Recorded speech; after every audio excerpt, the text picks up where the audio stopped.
So I am working with the 4 establishments of mindfulness like everyone else. And this retreat, I wanted to do something where I integrated them more on and off the cushion for a number of reasons. And I worked for a few weeks with some metaphors that I've been familiar with for years. And I didn't get too far with that. So then I decided to combine some things I already did off the cushion with the practice, and I'll explain that. But one verse that kind of ties this whole thing together is a verse that I like to say every day.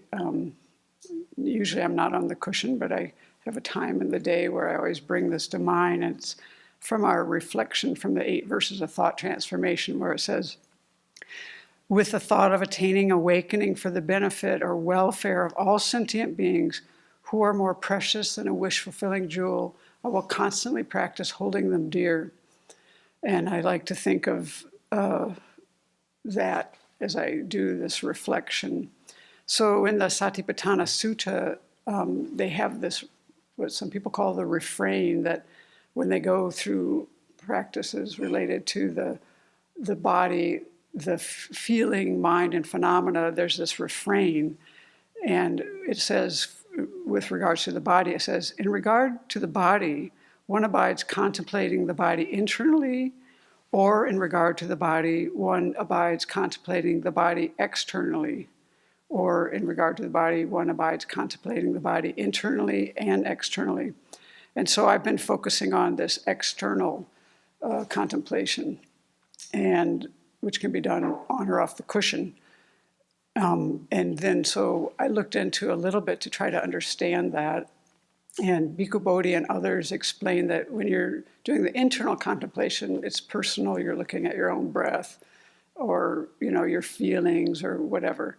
And the external in general refers to someone else. So like if you were doing mindfulness of breathing, for another person, you might be observing their breath, their motion that happens with their breath. But this practice can be done with all 4 of them, although for most of them, it would have to be something that you infer, because you don't, unless you have certain powers, you wouldn't know someone else's feeling or their mental state exactly. So we use our own practice, understanding ourselves, and then infer these on others.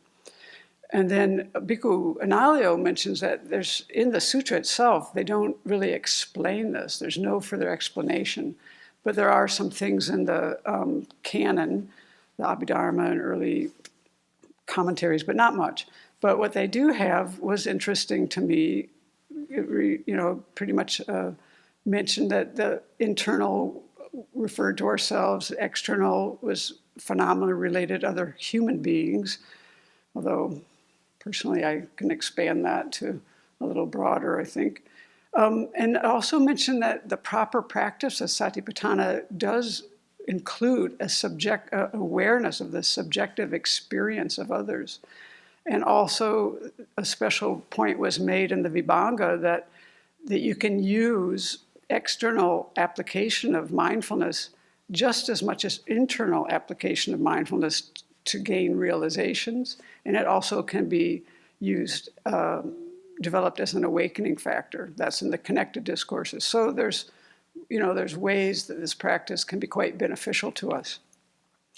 I'm not mostly focusing on those things. I'm keeping it a little closer to home. So, in general, this practice can help you to understand others better. You're aware of, you have more awareness of, what might be going on for them. It might help us to help understand other people's emotions and their reactions and how they react to feelings, because we know how we do and we can infer that others do. But it also might help us to understand ourselves better, because a lot of times we can see things in others that we can't see in ourselves, and because we're somewhat blind to ourselves. So that's a very potent thing. For myself, though, I've been doing this more in the Mahayana spirit. And my motivation has been one for working on enlightenment, like going forward in that direction, wanting to benefit all beings, wanting to see beings as precious and keep them in mind, like the verse says, constant. I will constantly practice holding them dear. Well, how do you make that come into your day? I actually found that this is actually a helpful thing, the way I've been working with this. So I'll just explain it a little bit. In the sutta itself, there are like 21 exercises, essentially. And you can use those exercises and think about others' feelings, or, like for me, when that earthquake happened, I was thinking about that constantly. I was like, wow, there's people trapped and they're alive for a very long time. And I imagined myself there. I imagined what it was like to be there. I didn't want to just let this pass by as a blip on the screen. There's like human suffering involved. And I think that a reason I like this practice the way I'm doing it is that it has so many benefits. And one of them is to help me stay more connected. Like if I want to become a bodhisattva, I want to have connection with as many people as I can. And I want to have a sense of connection, not just like this like vague, like all sentient beings. No, I want to think about what's happening in the world.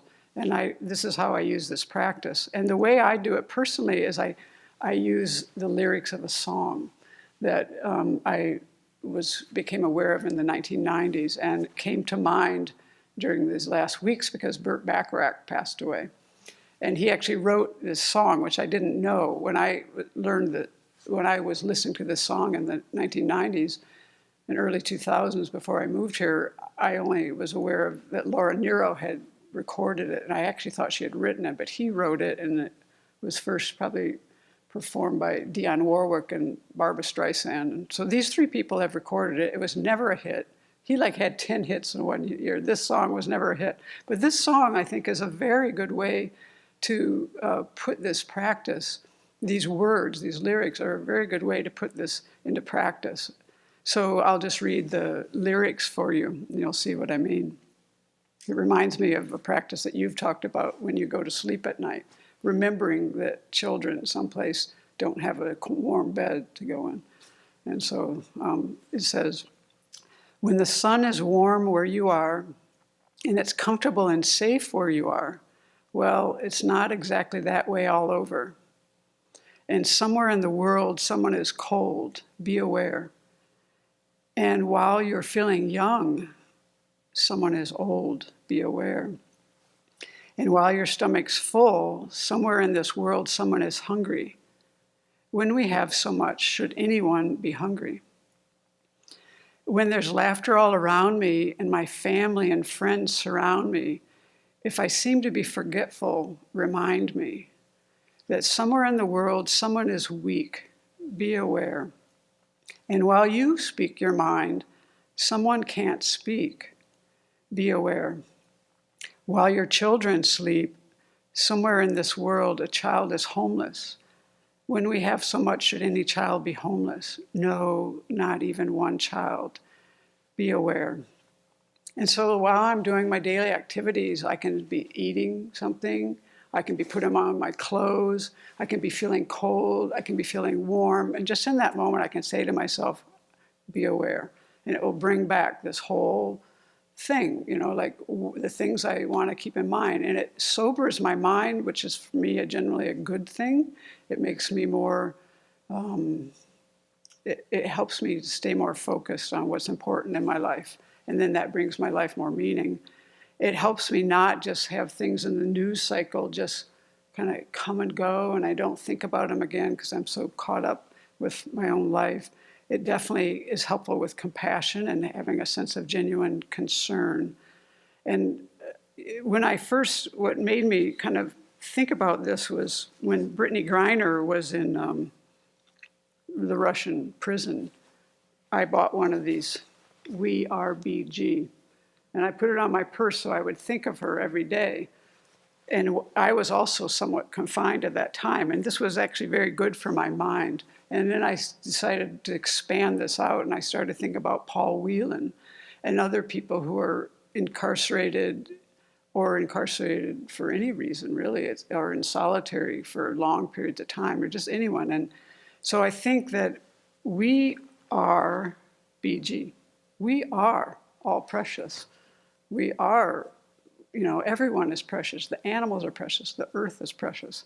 And so I think that if we want to have this constantly in mind, then using our day-to-day life, just briefly, it doesn't take long, but it kind of brings me back to a place where I'm able to not just drop these things and keep focused in a way that I want to be. So that's my little sharing for today.